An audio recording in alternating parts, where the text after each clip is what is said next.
안녕하십니까. 자, 이 코스에서 주택관리 관계법규 강의하는 한종민입니다. 자, 우리 입문과정 끝나고 한 2주 정도 휴식 기간이 있었고요. 자, 11월부터 이제 기본과정, 자, 1주차부터 시작해서 10주 과정으로 진행을 하겠습니다. 그래서 기본서 가지고 이제 기본 과정, 이 기본 용어라든지 내용들 이제 충실하게 진행을 하고요.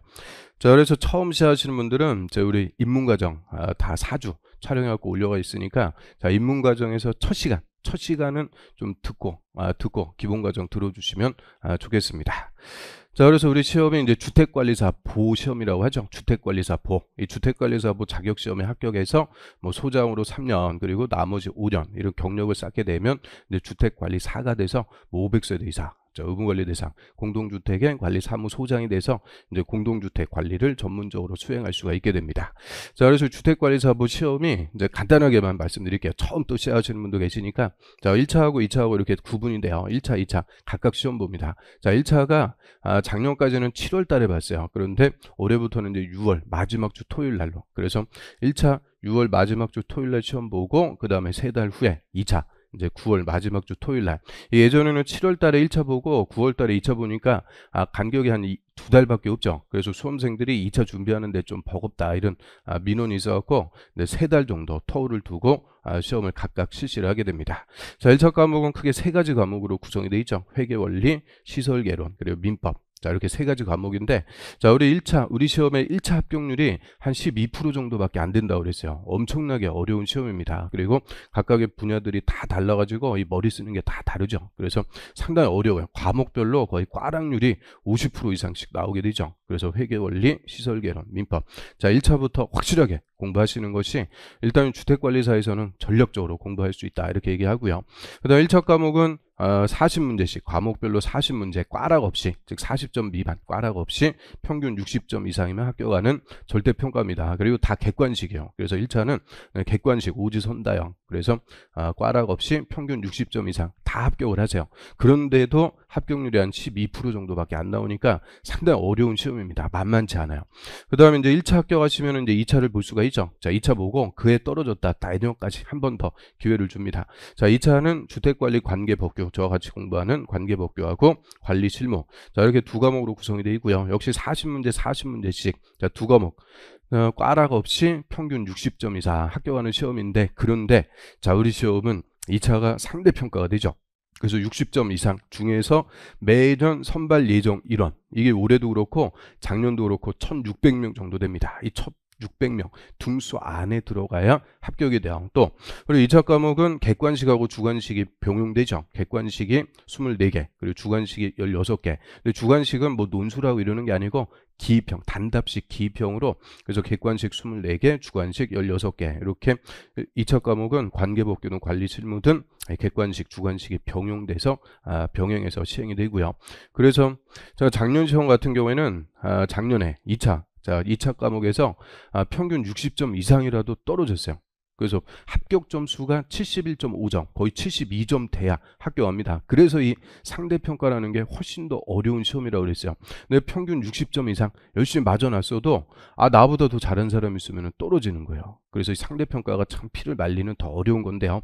아무튼 1차는 그냥 평균 60점 이상, 60점 이상이면 합격하는 절대평가지만, 2차는 평균 60점 이상 선발 예정 인원, 자, 올해도 한 1600명 정도 되고요. 그 1600명 안에 들어가야 합격하고요. 그래서 합격 점수가 작년 기준으로 70점이 넘어가고 있으니까 하여튼 남보다 하나라도 더 맞춰야 합격하는 시험입니다. 아주 피를 말리는 시험이죠. 자, 그래서 저와 같이 공부하는 이제 주택관리 관계법규, 이 관계법규는 공동주택 관리와 관련되는 법률로 구성이 되어 있고요. 자, 그래서 2차에서는 이 실무보다는 관계법규가 좀 더 어려워요. 내용도 좀 많고 어렵습니다. 이 실무는 공부해 보시면은 관계법규 내용도 나오고 회계원리, 시설개론, 민법 다 짬뽕이에요. 짬뽕 어떻게 보면. 그래서 1차 합격하신 분들이 2차 공부하니까 관리 실무는 1차 합격하신 분들 어느 정도 1차 베이스가 좀 있죠. 그래서 관리 실무가 관계법규보다는 조금 더 점수가 많이 나오는 과목입니다. 그래서 2차에서는 요 관계법규, 자, 요게도 중요하다. 이 관계법규 좀 신경 써갖고 공부를 해주셔야 되고요. 자, 그래서 이 관계법규에서 우리 이제 공동주택 관리와 관련해서 14개 법을 공부를 하게 됩니다. 14개 법률. 그래서 우리나라 시험에서 한 과목에서 이 14개나 되는 법률을 공부하는 이런 시험 과목은 없어요. 그래서 가장 법률에 수가 많게 포함이 되어 있죠. 그래서 아주 어려운 과목인데요. 자, 그래서 이 관계법규에서 총 14개 법을 공부를 합니다. 자, 이 중에서 우리 이제 주택관리사의 근거가 되는 가장 중요한 법이 공동주택관리법이 되죠. 이 공동주택관리법에서 뭐 주택관리사 시험 자격이라든지 주택관리사라든지 또는 주택관리업자의 업무라든지 뭐 이런 것들, 우리 주택관리사 시험의 근거가 되는 법이 공동주택관리법 제일 중요하고요. 그래서 우리 시험에 8문제가 출제가 되는데, 자, 하루에 이렇게 써놓은 것은 주관식 비율입니다. 주관식. 그래서 8문제 중에서 5문제가 객관식, 3문제는 주관식, 단답식, 기입형으로 출제가 되고 있죠. 그래서 이 공동주택관리법. 자, 얘는 관계법규에서도 8문제가 출제가 되는데 관리 실무에서도 똑같이 8문제가 출제가 됩니다. 그래서 2차에서만 이 공동주택관리법이 16문제, 40점입니다. 40점. 제일 중요한 법이고요. 자, 그리고 이 공동주택 관리에 관한 사항은 원래 예전에는 한 10년 전에는 주택법에 규정을 하고 있었어요. 이 주택법이 주택의 건설, 공급, 관리, 리모델링에 관해서 규정한다. 그래서 주택을 건설하고 공급하고 관리하는 거 다 주택법에 규정하고 있었는데 이 관리에 관한 내용이 너무 많아요. 그래서 한 10년 전부터 이 공동주택 관리법을 따로 새로 제정해왔고, 이 공동주택 관리에 관한 사항은 주택법에서 떨어져 나온 거죠. 그래서 원래 이 친정이라고 그러죠. 이 공동주택 관리법의 근거법, 모법이라고 할 수 있는 게 주택법입니다. 그래서 우리가 공부할 때는 주택법을 먼저 공부를 하고 이 주택법의 용어들을 그대로 공동주택관리법에서 다 쓰게 돼요. 그래서 주택법 먼저 공부하고 그 다음에 공동주택관리법을 공부를 하게 되죠. 자, 그런데 이 주택이라는 게 주거용 건물이죠. 이 건물의 하나예요. 건물. 주거용도로 사용하는 건물을 우리가 주택이라고 하고요. 그러면 이 건물에 관한 일반법이 또 무슨 법이냐? 건축법이라고 그러죠. 건축법. 건물 건축에 관한 일반법으로서, 자, 우리나라에서 누구라도 이 건물 건축하려면 건축법에 따라서 건축 허가부터 받습니다. 건축 허가. 그래서 여기서 건물이라고 할 때는 뭐 주거용 건물, 주택뿐만 아니라 상업용 건물, 상가, 공업용 건물, 공장 뭐 등등등 모든 건물이요. 그래서 이 주택법의 또 일반법이 되는 것이 건축법이라고 그래요. 이 건축법에서 건물이 뭐고 그다음에 단독주택, 공동주택 이런 기본 개념들을 다 규정을 하고 있죠. 그리고 건축이라든지 뭐 대선, 용도 변경 이런 기본 개념들을 담고 있기 때문에, 자, 우리가 공부할 때는 순서가 요 건축법, 자, 얘부터 먼저 공부를 하는 거예요. 건축법의 용어들을 다른 법에서도 다 그대로 씁니다. 그래서 큰 법부터 하나씩 공부를 해나가야 되죠. 그래서 일단 우리가 수업하는 순서는 요 건축법, 자, 요거부터 먼저 공부를 합니다. 건축법. 그리고 건축법의 특별법의 개념이 되는 이 주택에 관해서만 규정하는 주택법, 다시 이 주택법의 특별법의 성격을 갖는 공동주택 관리에 관해서만 규정하는 공동주택관리법, 이런 식으로 큰 법에서 이제 특별법으로 이렇게 넘어온다, 이렇게 생각하시면 되고요. 그래서 이게 일반법이냐 특별법이냐 이 관계는 상대적이요. 일단 주택법하고 건축법은 이 건축법이 훨씬 더 큰 법이에요. 건축법이 모든 건물에 적용하는 일반법이죠. 그래서 건축법 먼저 공부하고 그 다음에 이제 주택에 관해서만 규정하는 주택법. 그래서 건축법과 주택법은 건축법이 일반법, 주택법이 특별법이다, 이렇게 얘기할 수 있는데, 또 다시 주택법하고 공동주택관리법, 자, 이 두 개 관계는 주택법이 일반법이고 공동주택관리법이 특별법이 되는 거죠. 이 모든 주택의 건설, 공급 그리고 관리, 리모델링 이런 것들 규정하는 게 주택법. 그 주택법의 내용 중에서 관리에 관해서만 특별히 따로 규정하는 것이 공동주택관리법이니까 일단 주택법을 먼저 공부하고 그 다음에 공동주택 관리에 관해서만 따로 특별히 규정하는 공동주택관리법을 공부를 합니다. 그래서 우리가 공부하는 순서는 건축법이 1번, 주택법이 2번, 그리고 공동주택관리법이 3번. 그리고 자, 이 노란색으로 칠해놓은 이 3개 법률이 출제 비중도 제일 큽니다. 그래서 건축법이 7문제. 자, 그 중에서 건축법이 7문제 중에서 기본적으로 주관식으로 한 3문제씩 나왔는데 올해 시험 같은 경우 올해 27회 시험에서는 2문제밖에 안 나왔어요. 그래서 이 7문제 중에서 주관식으로 2문제에서 3문제 이렇게 출제한다 이렇게 생각하시면 되고요. 그 다음에 주택법 8문제, 그 중에서 3문제가 주관식입니다. 그리고 공동주택관리법 8개, 그 중에서 3문제가 주관식이 되고요. 그래서 건축법, 주택법, 공동주택관리법, 자, 요 3개 법률에서 23문제입니다. 23문제. 23문제면은 57.5점, 거의 60점 가까이 되죠. 그래서 가장 중요하다 이렇게 얘기할 수가 있고요. 그래서 이 3개 법률 싸움이라고 그래요. 3개 법률의 싸움. 이 관계법규에서는 일단 이 3개 법부터 확실하게 정리를 해야 된다 이렇게 생각하시면 되고요. 그 다음에 공동주택관리법에서 여기서 공동주택은 분양주택과 임대주택을 다 포함하는 개념. 그런데 일반적으로 우리 주택법이나 공동주택관리법에서는 분양주택을 대상으로 합니다. 대부분 일반적으로 분양주택 있죠. 우리 이제 분양받는 주택이 대상. 그러면 이제 분양주택뿐만 아니라 임대주택도 있죠. 자, 임대주택도 우리 주택관리사가 관리사무소장이 돼서 관리를 해줘야 되니까, 자, 임대주택에 관해서만, 임대주택의 관리에 관해서 또 특별히 규정하는 법이 2개가 있죠. 자, 민간임대주택, 공공임대주택에서 민간임대주택에 관한 특별법, 그리고 공공주택특별법에서 요 공공주택이라고 할 때는 크게 이제 2가지가 있어요. 공공분양주택, 공공임대주택 이렇게 2가지가 있는데 그 중에서 공공분양주택이 중요한 게 아니고 공공임대주택이 중요한 거죠. 그래서 3번하고 4번 민간임대주택특별법, 공공주택특별법, 자, 여기서는 임대주택에 관해서 임대주택의 관리, 그거를 이제 특별히 규정하니까, 그럼 민간임대주택법이나 공공주택특별법은 요 공동주택관리법보다는 또 특별법의 성격을 갖는 거죠. 이게 다 상대적인 거예요. 그래서 하나씩 이제 큰 법에서 작은 법으로 이렇게 들어간다 이렇게 생각하시면 돼요. 특별법으로 들어간다 이렇게 생각하시면 되죠. 그래서 자, 일단 1번부터 5번까지, 자, 요 5개가 자, 우리 관계법규에서는 제일 중요하다 이렇게 말씀드릴 수가 있고요. 특히 이 주택자 들어가는 것들 있죠. 주택법, 공동주택관리법, 민간임대주택특별법, 공공주택특별법, 하여튼 이 주택자 들어가는 것들은 확실하게 우리가 공부한다 이렇게 생각하시면 돼요. 그리고 건축법까지 하여튼 1, 2, 3, 4 이 5개가 가장 중요한 법이다라고 하고요.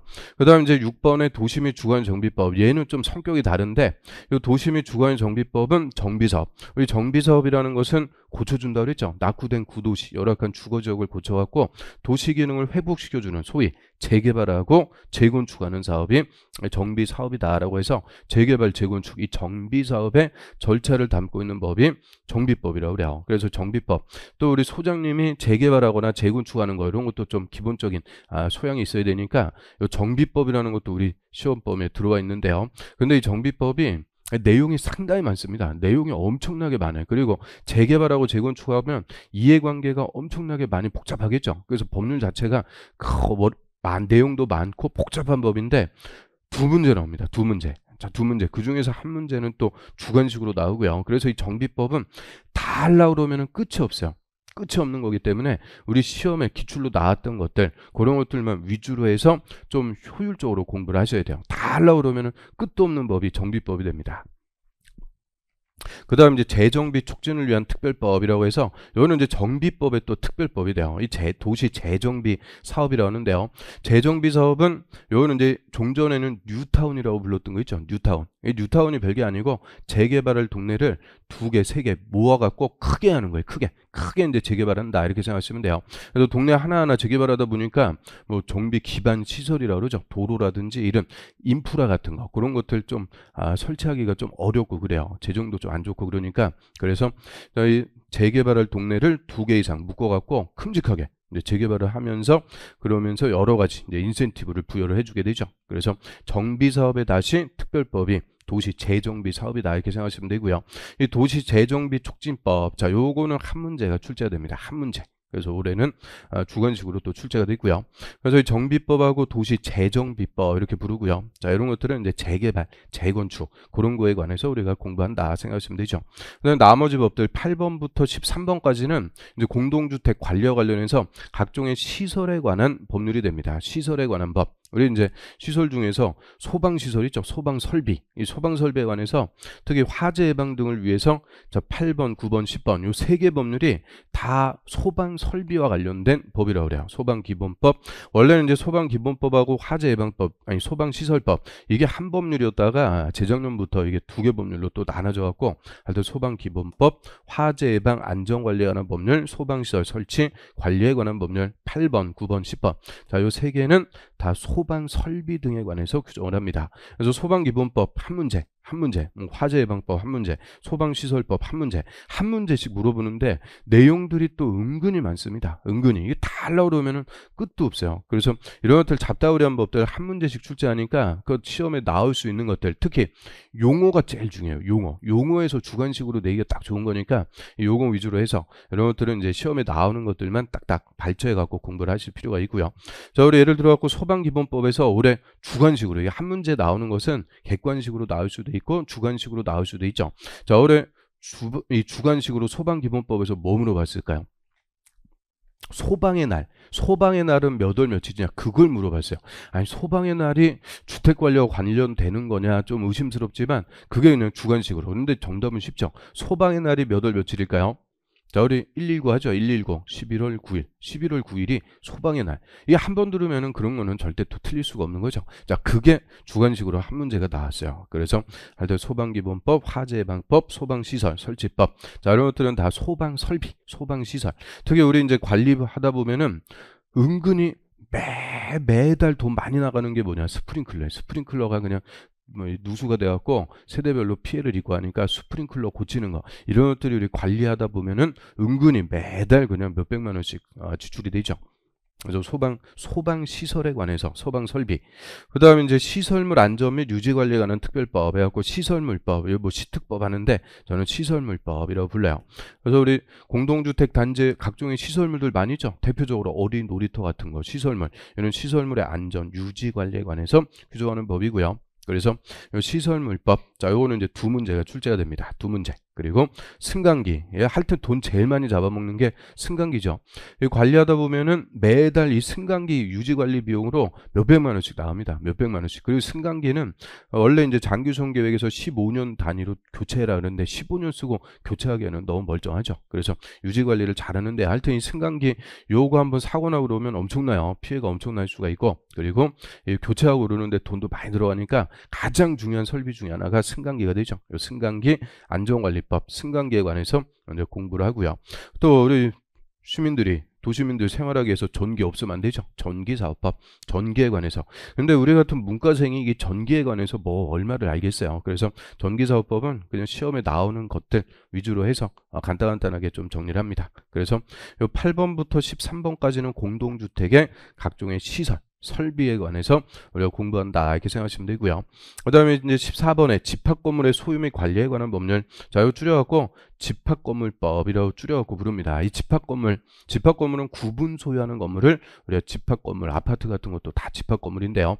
자, 우리 의무관리 대상 공동주택일 때는 공동주택관리법에 따라서 의무적으로 관리기구를 구성해서 관리를 해야 돼요. 안 하면 다 입주자들 처벌받습니다. 그래서 의무적으로 의무관리 대상 공동주택, 실무에서 들어보셨죠? 의무관리 대상 몇 세대 이상? 300세대 이상 또는 150세대 이상, 뭐 승강기가 설치되어 있다, 중앙집중, 지역난방, 이런 것들이 의무관리 대상. 이 의무관리 대상 공동주택은 공동주택관리법에 따라서 의무적으로 관리. 그런데 의무관리 대상 공동주택이 아닌 거 있을 수가 있죠. 뭐 100세대 아파트 단지, 100세대 또는 뭐 상가라든지 이런 이 공동주택관리법에 적용을 받지 않는 이 집합건물은 다 집합건물의 소유 및 관리에 관한 법률, 이 법이 공동주택관리법보다 어떻게 보면 더 일반법이라고 할 수가 있어요. 그래서 집합건물의 소유 관리에 관해서 규정하는 법을 다 적용을 합니다. 그래서 이 집합건물법에서 저는 의무관리 대상이 아닐 때는 뭐 관리단 집회라든지 관리인을 선임해서 별도로 이 집합건물을 관리를 하도록 하죠. 그래서 이런 의무관리 대상이 아닐 때 적용하는 일반법이 집합건물법. 그래서 이 집합건물법도 우리 시험에 물어보는데 한 문제 나옵니다. 한 문제. 그래서 이 집합건물의 관리에 관한 사항, 그런 것들 우리가 신경 써갖고 공부를 해주시면 되고요.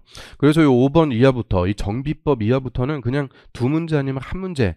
야, 이래서 이 잡다구리한 법들 그냥 싹 모아놔갖고 총 14개 법률을 우리가 공부를 하는 게 관계법규다. 그 14개 법이니까 내용 자체가 엄청나게 많을 수밖에 없죠.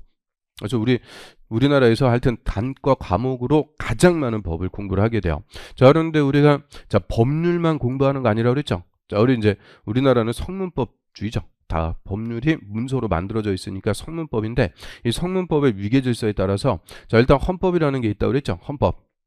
헌법이 뭐 국가의 정체성이라든지 우리 국민의 기본권, 또 통치구조, 이런 것들 정하는 최고 규범이다라고 하고요. 이 14개 법률도 다 헌법에 따라서 만들어집니다. 헌법에 따라서 다 공공복리를 위해서 제정된 법들이죠.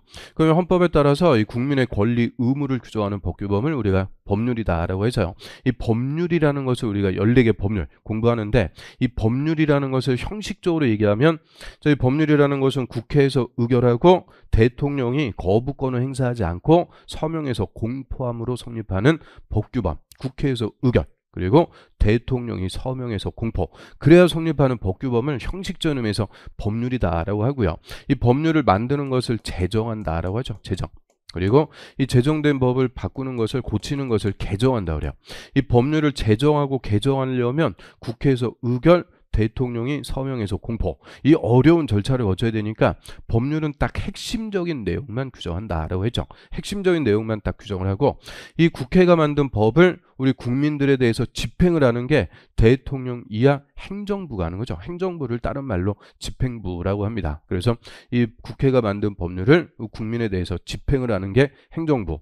그러면 행정부가 이 법률을 시행하면서 이제 구체적인 내용들을 정할 필요가 있어요. 그런 이 행정부가 법을 시행하기 위해서 정하는 법규범을 명령이라고 그래요. 명령. 그래서 행정부의 수반, 이 대통령이 정하는 명령을 대통령령이라고 불러서 이 대통령령을 법률의 시행령이라고 합니다. 법률의 시행령. 그래서 우리 법은 핵심, 뼈대만 딱 정한다고 그래요. 핵심만. 그래서 우리 쉽게 얘기해서 생선 같은 거 있죠. 생선 딱 떠올려 보시면 생선에 딱 뼈대 있죠. 뼈대. 그거는 법이라고 생각하시면 돼요. 그럼 이 생선에 살을 붙이는 거는 뭘로 하는 거냐? 대통령령, 시행령으로 다 정하게 됩니다. 그때그때 수시로 좀 바꾸고 이럴 필요가 있는 것들은 법률로 정하는 게 아니고 시행령으로. 그래서 우리가 법률을 공부할 때는 법률만 공부하는 게 아니고 시행령까지, 그래서 합쳐갖고 법령을 공부를 합니다. 그럼 14개 법률의 시행령이 또 다 있어요. 그래서 14개 법률이 있고 그 법률의 시행령이 또 있으니까 28개가 되는 거죠. 14 곱하기 2. 그래서 법령. 요거를 공부한다. 그래서 28개 법령을 공부를 합니다. 그리고 저는 각 부의 장관이 정하는 명령을 부령이라고 그래요. 우리 국토교통부 장관이 정하는 명령을 국토교통부령이다라고 해서 줄여갖고 부령이라고 부르고요. 이 부령은 그 법을 시행하기 위한 세칙이라고 그래요. 아주 세부적인 기술 기준이라든지 서식 같은 거, 이런 것들 정하는 세부 규칙을 시행 규칙이다라고 해서 우리가 하나의 법을 온전하게 공부하려면 법률, 시행령, 시행규칙, 자 이걸 합쳐갖고 법령칙이라고 부릅니다. 법령칙. 요거를 다 공부해야 삼위일체 온전하게 그 법을 공부한다라고 하는데, 그 시행규칙이라는 것도 14개 법률에 시행규칙이 다 있어요. 그러면은 법령칙 곱하기 14, 그러니까 14 곱하기 3, 이게 몇 개가 돼요? 42개가 되죠. 6 나옵니다. 6 나온다. 아주 6 나옵니다. 이거 다 못해요. 그래서 시행규칙까지 들어가고 하려고 그러면 끝도 없어요. 그런데 우리 시험에 가끔 가다가 이 시행규칙의 내용이 또 나오는 경우가 있긴 있어요. 그런 것들은 쉬운 문제가 절대 아니다. 그죠? 쉬운 문제가 아니고 한번 나왔으면 앞으로 나올지 안 나올지 알 수가 없어요. 그냥 문제를 위한 문제. 소위 우리 수능시험 같은 경우에 킬러 문제라고 그러죠. 킬러 문제. 그런 문제로서 시행규칙이 나올 수가 있는데, 이거 뭐 다 대비해갖고 하려고 그러면 끝도 없습니다. 우리 뭐 관계법규만 공부하는 것도 아니고요. 그래서 시행규칙은 기출로 나왔던 것들, 그런 것들이나 우리가 언급하는 거지, 이것까지 다 들어가서 하는 게 아니고, 그래서 법률, 시행령, 법령. 그래서 14개 법률과 그 14개 법률의 시행령, 총 28개 법령을 우리가 관계법규라는 과목에서 공부를 합니다. 자, 그리고 이 법률하고 이 시행령까지, 자 얘들은 전 국토에 뭐 서울이든 부산이든 다 똑같이 적용하는 일반 규범이라고 그러죠. 우리나라에 다 똑같이 적용됩니다. 그런데 이제 조례라는 게 있어요. 이 조례부터는 자치규범이라고 그러죠. 지자체 관할구역에서만 법규범으로서의 효과가 있다. 서울특별시 조례, 부산광역시 조례, 이런 식으로. 또 서울에서도 강남구 조례, 서초구 조례, 이렇게 지자체별로 다 다르니까 이 조례라는 것은 우리 시험에는 낼 수가 없습니다. 그래서 법률하고 시행령, 자 14개에다가 28개 법령을 한 과목에서 공부를 하고요. 자, 그래서 이게 많은데, 자 일단은 요 1번부터 5번 요 5개, 특히 1, 2, 5 요 3개부터 확실하게 공부하시는 거예요. 그래서 이 관계복귀는 합격 전략. 자, 어차피 시험이니까 암기가 제일 중요합니다. 어차피 2차 과목은 암기의 성격이 있어요. 그런데 단순해서 암기하면은 절대 안 돼. 단순 암기가 아니고, 자, 이 내용과 이해를 통해서 암기를 해야 이게 오래 가는 거예요. 그리고 우리 주관식 같은 거 쓰려고 그러면은 좀 개념이 있어야 돼요. 그래서 그냥 단순 암기 절대 안 돼요. 용어부터 하나씩 이해하고 습득해야 된다. 그런데 이 용어라는 게 쉬울까요, 어려울까요? 만만치가 않습니다. 그냥 법률 용어들이 길어요. 일단 길고 막 어려워요. 또 비슷비슷하고. 그래서 이 용어, 특히 우리는 주관식에서 대부분 이 용어 갖고 물어봅니다. 용어를 외워야 된다. 그 얘기죠. 용어를 외워야 된다. 그래서 자꾸 보고 듣고 떠들고 써보고. 제가 수업할 때도 많이 물어볼 거예요. 많이 물어볼 건데 틀려도 상관없어요. 자꾸 대답을 하셔야 돼요. 하여튼 뭐 틀린다고 제가 뭐라고 그러는 거 아니죠. 뭐 보이지도 않으니까 인간이니까. 그래서 자꾸 보고 듣고 떠들고 써보고 하셔야 돼요. 하여튼 이 용어부터 딱 외워야 됩니다. 익혀야 된다. 용어는 외우는 게 아니고 어떻게 보면 익숙해지는 거예요. 익숙해져야 된다. 그리고 용어를 기반으로 해서 내용들, 뭐 중요한 것들 시험 봐야 되니까 내용들 공부하고요. 그리고 용어하고 내용을 궁극적으로는 뭐 해야 되냐? 시험이기 때문에 암기하셔야 돼요. 2차 과목은 좀 암기 과목의 성격이 있습니다. 그리고 시험이다 보니까 걸로 내야죠. 떨어뜨리는 게 시험이니까 암기를 꼭 하셔갖고, 그 다음 이제 문제풀이 통해서 요 커리큘럼 맞춰가지고 공부 하나씩 해나가면은 시험이 쉽게 나오든 어렵게 나오든 다 여러분들 합격할 수가 있습니다. 그리고 저 방대한 분량이라고 그랬죠. 분량이 제일 많아요. 하여튼 엄청나게 많으니까 선택과 집중, 효율적으로 공부하셔야 돼요. 효율적으로. 그래서 우리 시험의 난이도가 이제 상, 중, 하 이렇게 있는데 난이도 상, 중, 하. 상짜리 문제가 한 10문제 정도 돼요. 나머지 중하짜리가 30문제. 그러면 난이도 상, 이게 중요한 게 아니라는 거죠. 상짜리가 중요한 게 아니고 상인 문제는 이거는 한마디로 문제를 위한 문제, 킬러 문제. 누구라도 맞힐 수가 없어요. 진짜 열심히 공부해갖고 맞히는 분이 있긴 있어요. 진짜 열심히 공부해서. 그래서 이 난이도 상 이게 중요한 게 아니고 난이도 중하짜리 이걸 확실하게 맞추셔야 됩니다. 그래서 난이도 중하짜리.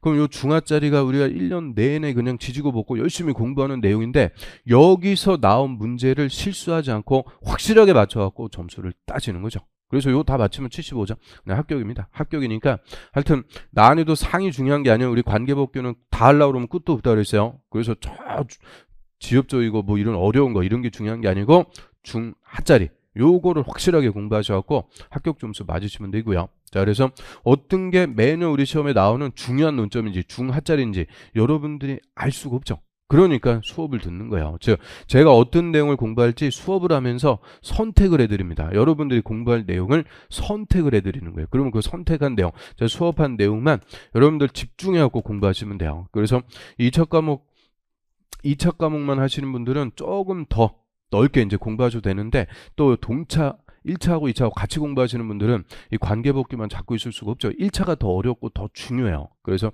1차 먼저 공부하고 나중에 2차 해야 되는데 다 하려고 하면 끝도 없으니까 하여튼 제가 수업한 내용만 여러분들은 집중해갖고 공부하시면은 다 합격 점수 맞을 수 있도록 해드리니까 욕심부려갖고 공부하고 그러는 거 아니에요. 그래서 물론 이제 상대평가다 보니까 남들보다 한 문제라도 더 맞춰야 합격하는 이 치열한 시험인데 그래도 대부분 다 합격할 수 있게끔 해드리니까 하여튼 제가 수업하는 내용만 확실하게 따라오시면 된다. 그 다음에 끝까지 공부하면 합격해요. 하여튼 해커스 커리큘럼 맞춰갖고 끝까지 공부하시면은 내가 어떻게 합격했을까 다 합격시켜드립니다. 합격하기 위해서 우리가 수업 듣고 공부하는 거죠. 그래서 다 합격시켜드리고 그래서 해커스의 커리큘럼이 우리 이제 해커스가 주택관리사도 한 20년째 수업을 하고 있으니까 가장 최적의 커리큘럼을 만들어 갖고 여러분들 합격을 할 수 있게끔 이렇게 커리큘럼이 진행이 됩니다. 그래서 입문과정 우리 10월 달에 시작해 갖고 4주 끝났죠. 자, 기본과정이 10주입니다. 10주. 기본서 가지고 기본적인 용어하고 내용들 한번 쫙 훑어보는데 관계복귀는 내용 자체가 제일 많아요. 그래서 10주 동안 하여튼 4시간씩 해서 충실하게 진행을 하고요. 그래서 이 기본 과정은 기본적인 용어하고 내용, 특히 용어 위주로 할 거예요. 용어 위주로. 용어하고 기본적인 내용들. 그리고 이제 심화 과정이죠. 심화 과정도 역시 10주 진행을 합니다. 10주 진행하면서 이 심화 과정에서는 기본 과정에서 안 했던 거 조금 더 어려운 거. 우리 이제 이게 처음부터 어렵게 나가면은 여러분들이 따라오기가 좀 버거워요. 그래서 조금 이제 기본적인 내용들 기본 과정에서 하고 여기서 안 다룬 조금 어려운 내용까지 들어가는 거예요. 어려운 내용까지. 하여튼 이 심화 과정이 우리 이제 시험의 수준에 딱 육박해갖고 시험에 나오는 제가 아까 중하짜리 꼭 맞춰야 된다고 그랬죠. 그래서 난이도 중이라도 이게 조금 쉬운 게 있고 어려운 게 있죠. 그 어려운 것까지 해야 돼요.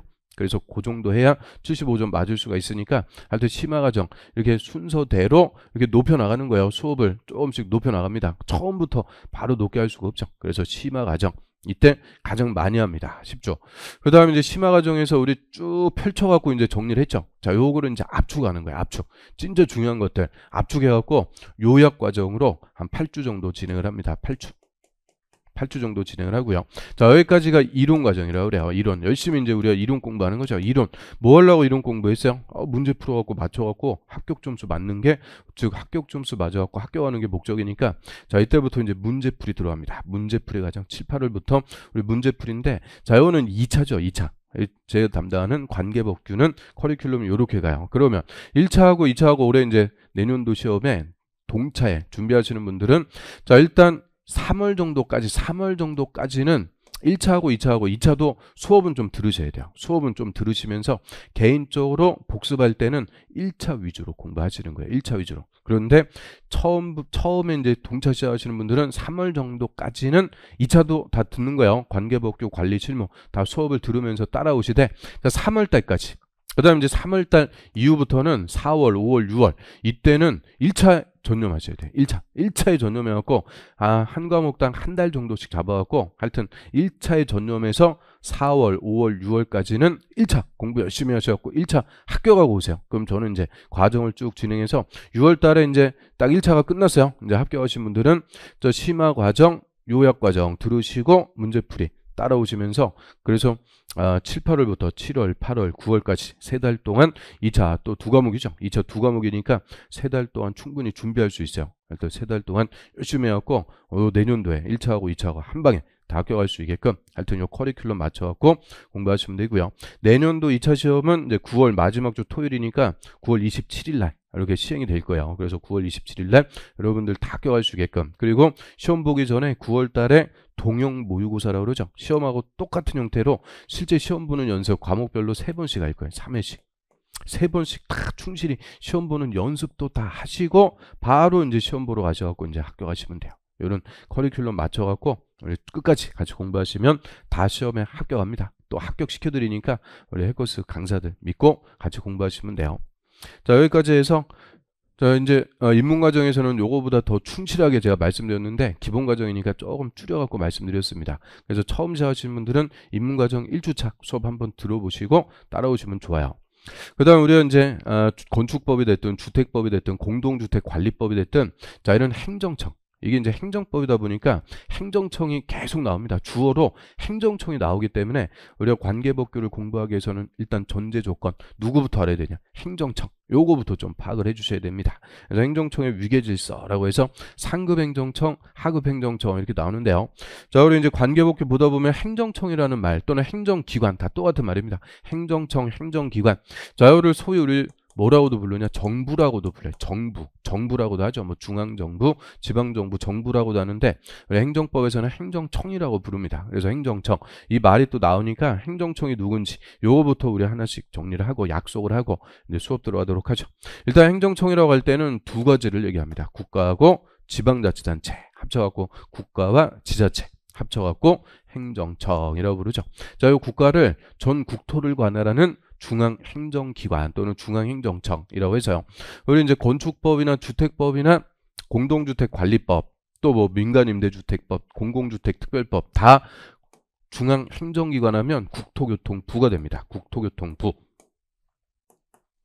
이 국토교통부가 되고요. 자, 이 국토교통부의 장을 국토교통부 장관이라고 부르죠. 국토교통부 장관.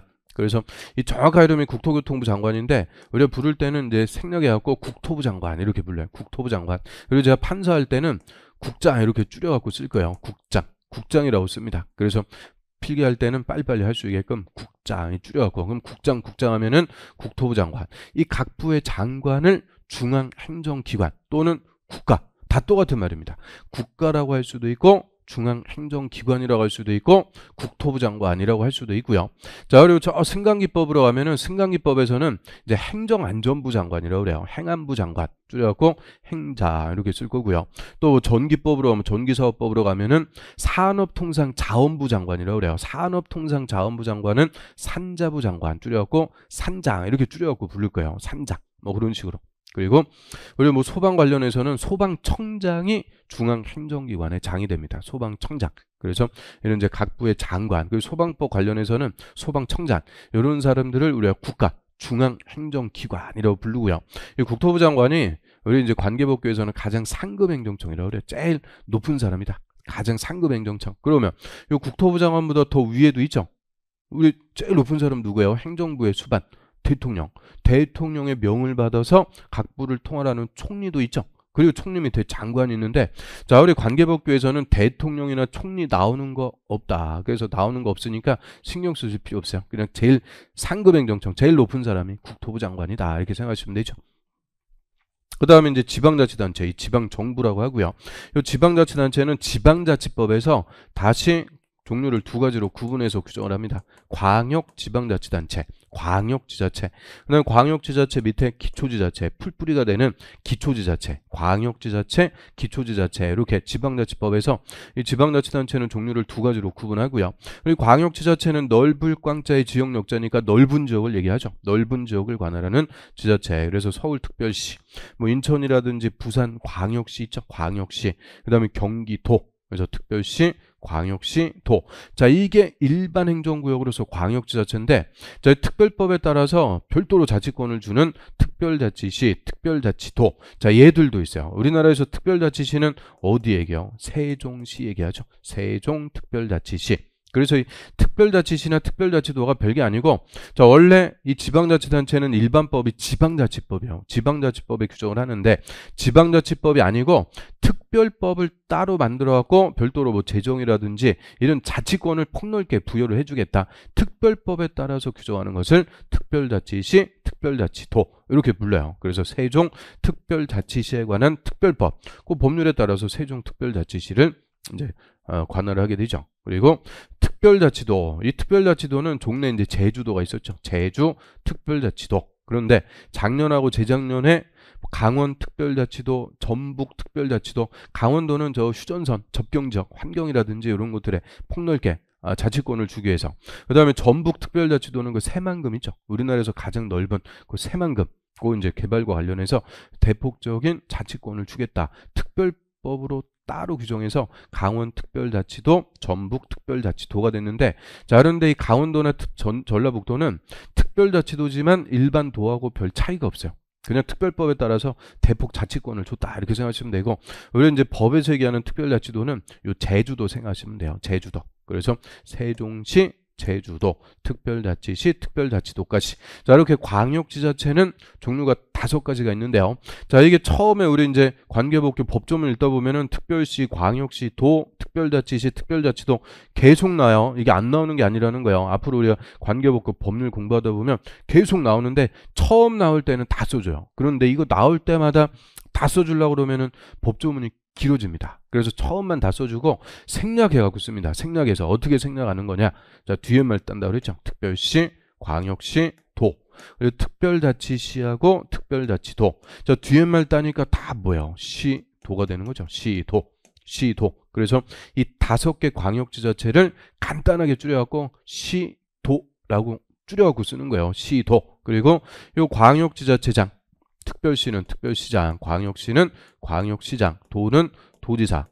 그다음에 특별자치시장, 특별자치도지사까지. 크게 이게 5명을 우리가 광역지자체장이라고 하는데요. 이 광역지자체장도 처음 나올 때는 법조문에서 다 써줍니다. 그런데 다 써주려고 그러면은 계속 길어지니까, 자, 간단하게 줄여갖고 뭐라고 부르겠어요? 시장 아니면 도지사니까 시도지사. 이렇게 줄여갖고 부르는 거죠. 하여튼 요 시도지사, 시도지사 우리 관계법규에 많이 나와요. 건축법이나 주택법이나 공동주택관리법이나 시도지사, 시도지사 하는데, 이 시도지사가 누군지 모르니까 이게 처음부터 어려워지는 거죠. 그래서 시도지사, 자, 이제 풀어드렸으니까 우리 앞으로 시도지사 하면은 누구라고요? 한번 읽어보면 특별시장, 광역시장, 도지사, 특별자치시장. 특별자치도지사 요 5명을 줄여갖고 간단하게 시도지사 이렇게 쓰는구나. 서로 약속을 하는 겁니다. 그 다음에 광역지자체 밑에 이제 풀뿌리가 되는 기초지자체를 두는데요. 자, 기초지자체, 우리 서울특별시에는 자치구를 둡니다.